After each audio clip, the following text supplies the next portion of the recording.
mau yang kaliber besar seperti Joachim Löw sekalipun tidak akan ngaruh.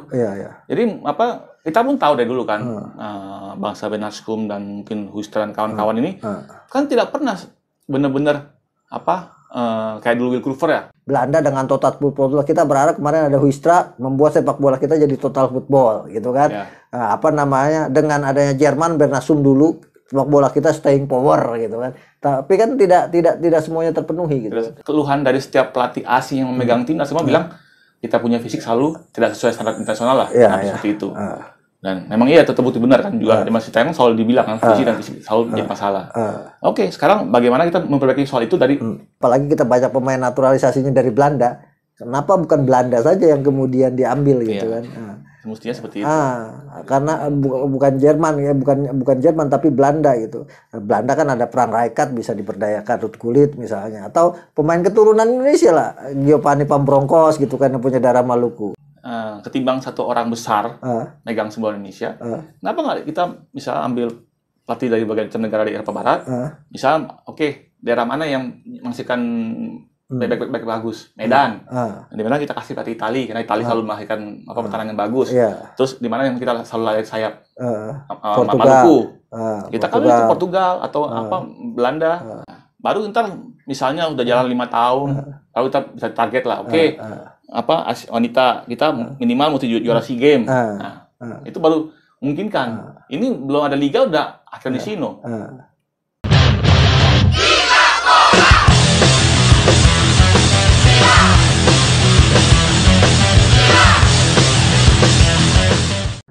Bravo Coco Mio Channel, jumpa lagi dengan saya Akmal Marhali di Cafe Gilbol. Kembali kita mengulas soal sepak bola Indonesia yang penuh dengan masalah, dan ke depan kita berharap sepak bola kita penuh dengan prestasi. Kali ini kita akan ngomong soal direktur teknik yang lagi ramai diperbincangkan, baik itu untuk kepentingan tim nasional Indonesia atau direktur teknik di PSSI maupun direktur teknik di klub. Apakah sudah menjadi kebutuhan wajib untuk klub-klub punya direktur teknik atau cuma sebagai pemanis alias gaya-gayaan? Bersama saya di Cafe Gilbol kita ngobrol bersama Lano Mardika. Lan, apa kabar Lan? Masih hidup? Masih Alhamdulillah.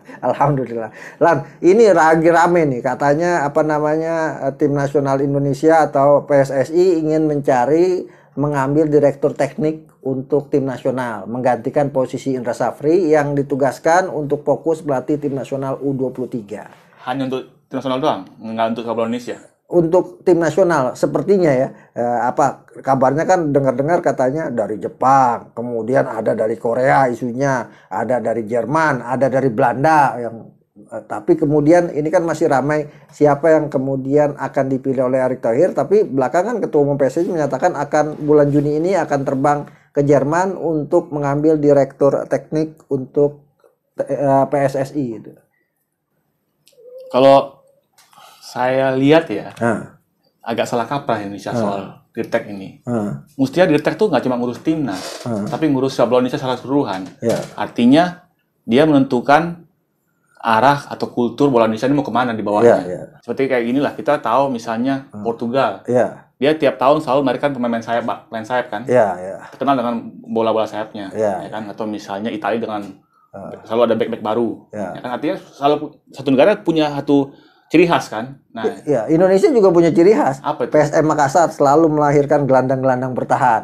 Ya kan, Bima Sakti, Ponario Astaman, Samsul Hairudin, sampai yang sekarang adalah Ananda Raihan, itu Akbar Rashid itu kan. Itu kemudian untuk lini belakang Medan kan punya kemampuan belakang. Kemudian kalau pemain-pemain sayap itu Maluku gitu. Itu juga punya sebenarnya gitu kan. Itu yang mestinya diketahui dulu terlebih dahulu. Artinya seorang dirtek itu di Indonesia mestinya nggak cuma ngurus timnas, tapi juga ngurus SSB sekalian. Betul. Jadi mengatur bahwa gimana SSB, akademi, dan klub-klub ini mempunyai satu arah main yang jelas. Ya kan? Oke lah, kita ketahui bahwa di Jawa Timur gayanya seperti ini.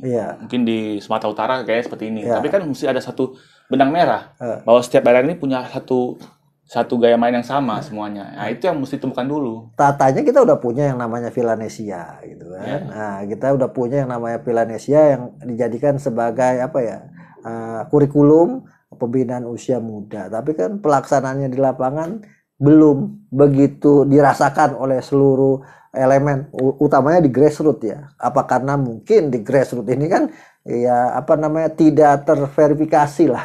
Sekolah-sekolah sepak bola kan sebenarnya tidak terverifikasi. Ya, asal berdiri bahkan tidak diakui oleh PSSI sebenarnya. Yang diakui oleh PSSI tidak kan dilisensikan. Nah, yang diakui kan yang apa namanya istilahnya yang anggota dari klub, akademi klub gitu. Nah, ini itu gimana? Pun juga masih cabutan ya. Betul. Bahkan klub-klub itu ya kalau mau ada kompetisi cari pemain. Jadi yang ngambil siapa, yang ngambil siapa gitu kan.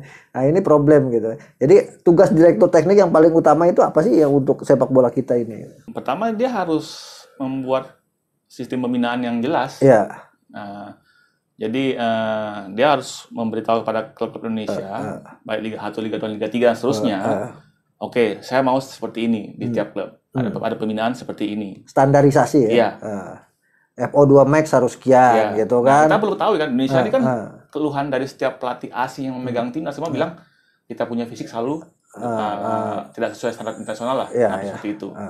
Dan memang iya terbukti benar kan juga di Mas Sintayong selalu dibilang kan fisik selalu menjadi masalah. Oke, sekarang bagaimana kita memperbaiki soal itu dari usia dini? Iya.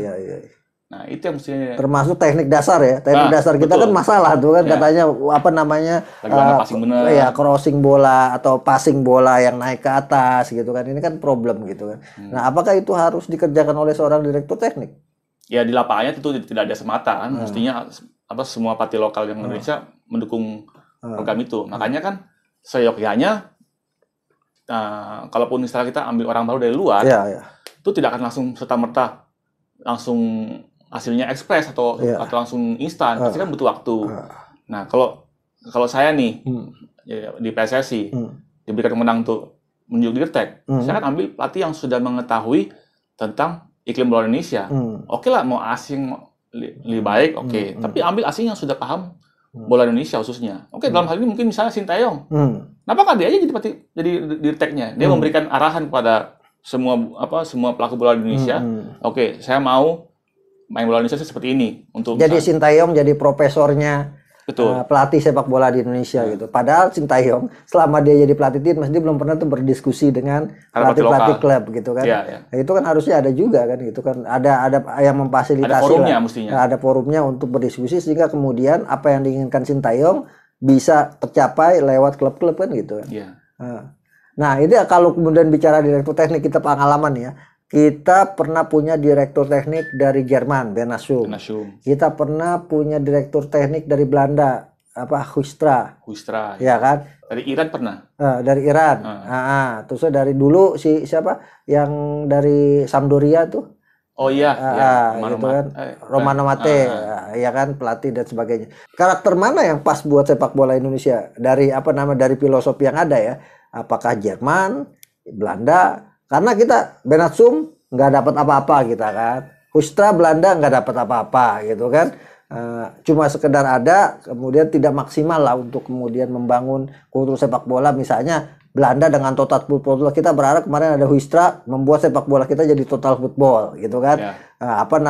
Dengan adanya Jerman Benasum dulu sepak bola kita staying power gitu kan. Tapi kan tidak semuanya terpenuhi gitu. Saya rasa gini, mau pelatih yang dari belahan dunia manapun, kalau dia cuma masih di Muara Gading, tidak pernah turun ke bawah ke lapangan, tidak akan bisa programnya jalan. Mau misalnya yang kaliber besar seperti Joachim Löw sekalipun tidak akan ngaruh. Jadi kita pun tahu dari dulu kan, bangsa Benasum dan mungkin Huistra dan kawan-kawan ini kan tidak pernah benar-benar kayak dulu Will Cooper sampai ke lapangan lihat tarkam, lihat pertandingan ini, melihat bola Indonesia seperti ini main bolanya, ini pemainnya seperti ini. Jadi akhirnya kan menemukan pemain-pemain yang terasa dan baik kan cuma dapat laporan dari orang PSSI bahwa di sini begini, tapi tidak pernah turun langsung ke lapangan. Kesannya jadi konsultan. Betul. Kan? Konsultan bukan sebagai direktur teknik. Nah, yang menarik kan lagi rame-rame direktur teknik, tiba-tiba Persita bikin kejutan dengan Walter Zenga gitu kan. Apakah ini cuma sekedar nama besar yang dijual? Apakah kemudian Walter Zenga punya peluang untuk ikut membenahi sepak bola kita? Saya rasa mending lebih baik fokus dulu di wilayah Tangerang. Karena kita pun tahu Tangerang kan juga gudang pemain yang sangat besar di situ. Mungkin dia di situ bisa membenahi sumber-sumber main bola kedepannya di Tangerang supaya untuk jadi lebih lebih naik standarnya ya, memang yang sekarang ada gitu kan. Saya tuh kadang-kadang agak ragu ya kalau seorang kiper gitu, karena jarang sekali kiper itu jadi pelatih jadi bagus gitu. Termasuk karena kiper kan posisinya posisi yang paling belakang lah gitu kan, tidak banyak main teknik bola juga gitu kan, tidak banyak ikut berperan dalam sebuah strategi juga gitu kan. Dan Walter Zenga dijual hanya karena namanya besar, atau karena memang selama ini dia punya potensi atau punya kurikulum vitae yang sudah pengalaman sebagai direktur teknik di sebuah klub. Kalau kurikulum vitae pengalaman sebagai itu jelas ada, ya kan. Nah soal seorang kiper jadi pelatih, mungkin ada beberapa yang dulu juga kalau nggak salah Dinosaur pernah membawa Italia ke final Euro kalau nggak salah. Iya, belum ada yang juara gitu. Juara sih ya, lain cerita. Tapi paling nggak setahu saya biasanya pelatih yang di lini belakang yang lebih punya visi ya, kadang bertahan kah atau dia back atau stopper ya, kiper juga termasuk lah, mungkin dia punya lebih mengetahui. Tapi rata-rata yang sukses itu kalau dilihat dari ini gelandang rata-rata sukses kan, dia kontrol semuanya kan. Zidane, Guardiola gitu kan mereka, Ancelotti, gelandang-gelandang yang kemudian sukses sekarang. Misalnya banyak pelatih-pelatih muda yang juga berasal dari gelandang yang mungkin jangkauan penglihatannya luas sehingga kemudian bisa memahami banyak hal di sepak bola. Ini bukan juga soal pelatih, ini juga soal ketimpangan kualitas. Ini kan anggaplah begini, anggaplah Zenga itu seorang profesor. Sementara yang akan diajar ini masih SDTK, ya kan? Artinya kan ilmu yang akan diberikan sangat timpang nih. Betul. Jangan sampai tuh pemainnya ngomong, ini orang ngomong apa sih? Apalagi nanti faktor bahasa ikut tentukan juga kan awal-awal kan. Ini ngomong apa gitu kan? Nggak semua manusia di usia dini dia bisa bahasa Inggris ya minimal. Jadi itu juga perlu diketahui. Maka saya bilang tadi kan lebih baik di tag itu di PSSI saat ini ya, yang sudah mengenal alam Indonesia, sudah mengenal kultur bola Indonesia lah, kan? Sudah mengenal para pemain Indonesia seperti apa gaya mainnya. Jadi dia bisa menemukan, oh ini saat ini formula yang tepat untuk PSSI dan bola Indonesia. Ya, bisa aja Sintayong atau Thomas Doll gitu kan, ya kan? Udah tahu pengalaman di Indonesia. Kalau saya usul mendingan senior tuh pelatih lokal aja kayak kemarin Indra Safri atau mungkin Fadil Husaini. Kenapa? Karena faktanya nih pemain lokal kita lebih memahami instruksi dari pelatih lokal kan. Iya, problem-problem yang dihadapi itu. Sintayong bukan pelatih nggak bagus, pelatih bagus, kelas dan punya visi bagus, tapi banyak pemain yang belum paham dengan apa yang diinginkan Sintayong. Beda dengan Coach Indra Safri kan, hanya dengan diberikan satu sentuhan pemain sudah paham apa yang harus dilakukan. Nah ini kembali lagi ke direktur teknik. Ada sempat bicara Akiro Nishino gitu. Untuk jadi direktur teknik katanya akan diarahkan ke sepak bola wanita gitu kan. Gimana nih? Ya ini juga saya mau bertanyakan ya. Akiro Nishino kan hampir saya bilang levelnya sama kayak Sintayong lah, pelatih besar di Asia. Wah, terus dia sekarang anggaplah ditaruh kepercayaan tuh supervisi bola wanita. Nah sekarang apa yang mau di supervisi, kompetisinya nggak ada. Nggak ada liga di bola wanita Indonesia, ya kan? Kalau saya mendingan cari orang yang bisa membangun kompetisi liga wanita dulu, membuat liga yang sustainable ya, bukan turnamen jangka pendek cuma Piala Pertiwi dan segala macam. Yang panjang, yang penting rutin. Nah, baru ntar misalnya udah jalan 5 tahun, lalu kita bisa target lah, wanita kita minimal mesti juara SEA Games. Nah, itu baru memungkinkan. Ini belum ada liga udah Akiro Nishino. Ya dari mana duitnya dibayar Akiro Nishino, ya kan? Nah ini kan bola kan harusnya juga jadi industri ya, bisnis ya. Nah, sekarang kita udah besar nih, bahan masanya sudah besar, tapi kita belum tahu mau jual kemana. Ibarat kalau restoran nih, ini untungnya dari mana sih untungnya gitu. Nah kemudian kembali lagi Erick Thohir membidik Jerman karena dia berpikir selama ini Jerman sebagai tempat produsennya sepak bola Asia. Korea Selatan banyak di Jerman, Jepang banyak pemain-pemainnya yang lahir dibesarkan di Bundesliga Jerman. Itu yang kemudian membuat dia membidik Jerman sebagai direktur teknik gitu. Itu alasannya gitu kan. Padahal dia lupa Jerman itu sekarang timnasnya penuh imigran kan. Berarti bukan orang Jerman asli. Dan juga kan semua para pemain bola yang sukses Jerman ini kan nggak cuma di Jerman doang dia punya ilmunya kan. Akademinya di mana? Tapi kan belakangan memang kalau kita lihat banyak Jerman melahirkan pelatih-pelatih muda kan. Jerman rata-rata Julian Nagelsmann atau kemudian pelatih tim nasional Jerman sekarang itu rata-rata kan pelatih-pelatih muda yang berkembang bagus dan mampu mencetak pemain-pemain bagus. Mungkin itu kali alasannya. Ya, artinya apa? Kan berarti manajemen di Jerman tuh bagus kan. Nah, itu yang perlu kita juga bawa ke Indonesia. Problemnya adalah apakah karakter Jerman ini pas sama Indonesia? Kalau menurut saya karena kita lama dijajah Belanda gitu kan. Apalagi kita banyak pemain naturalisasinya dari Belanda. Kenapa bukan Belanda saja yang kemudian diambil gitu kan? Mestinya seperti itu.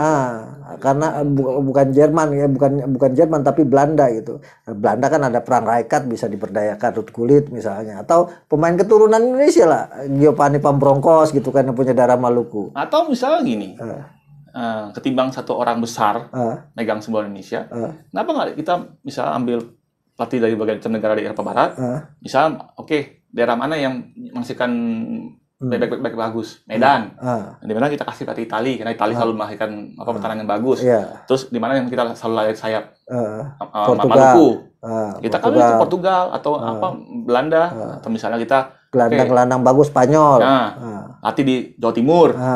Jadi kan sehingga kan akan terbentuk berbagai macam budaya main bolanya. Nanti ketika timnas semua jadi tercampur kan.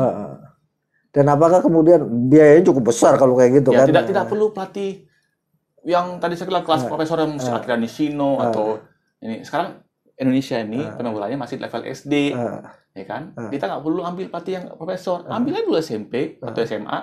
Jadi yang bahasanya nggak terlalu jauh, bahasa bolanya gitu. Ya, ini apakah kemudian ini bagian dari gengsi saja Indonesia dengan menghadirkan orang-orang pemain pelatih top misalnya karena Vietnam menghadirkan Philippe Troussier gitu kan? Nah, itu kan yang apakah kemudian posisi direktur teknik ini akan bisa benar-benar berfungsi dengan baik buat sepak bola Indonesia ke depannya dari Jerman gitu kan? Ya mudah-mudahan ya. Cuma saya nggak yakin tuh akan langsung instan hasilnya. Ya bagus kalau misalnya pelatih itu siapapun itu diberikan kontrak jangka panjang. Tapi kan kita juga nggak tahu seberapa lama itu akan mungkin resesi. Betul. Kan? Dan kita juga nggak tahu apakah yang pengurus selanjutnya akan juga meneruskan program yang sama. Kan kita tahu ganti pengurus, ganti program, selalu seperti itu kan. Ya inilah problem sepak bola kita, ganti dirtek, ganti program, dirtek selalu ada, tapi ada di lapisan atas saja, berada di singgasana, tidak pernah turun ke bawah. Kita berharap ketika kemudian PSSI mendapatkan direktur teknik baru, bukan cuma di atas meja, tapi kemudian bisa turun ke lapangan, melihat langsung potensi-potensi sepak bola Indonesia, dan banyak berkomunikasi dengan pelatih-pelatih di klub, terkait dengan standar sepak bola Indonesia yang diinginkan. Dan tentunya ini menjadi PR ke depan. Bagaimana sepak bola kita bisa maju akan sangat tergantung bagaimana direktur teknik bisa bekerja semaksimal mungkin, membuat sebuah program yang bagus, ditambah membuat juklak atau kurikulum yang bagus untuk para stakeholder sepak bola di seluruh Indonesia. Kita tunggu siapakah direktur teknik yang akan didatangkan dari Jerman. Apakah Oliver Kahn yang baru dipecat dari CEO-nya Bayern Munchen atau Joachim Löw yang baru selesai atau baru menyelesaikan tugas di tim nasional Jerman dan memang posisinya saat ini sedang non-job alias sedang menganggur, atau ternyata ada kejutan lain, misal Jurgen Klinsmann ternyata tiba-tiba menjadi direktur teknik tim nasional Indonesia. Yang pasti siapa yang datang hari ini akan menjadi kejutan tentunya buat sepak bola Indonesia, dan Dirtek harus menjadi pintu pembuka untuk kemajuan sepak bola Indonesia. Bangkit sepak bola Indonesia, semangat menolak menyerah. Adios Cocomeo Channel.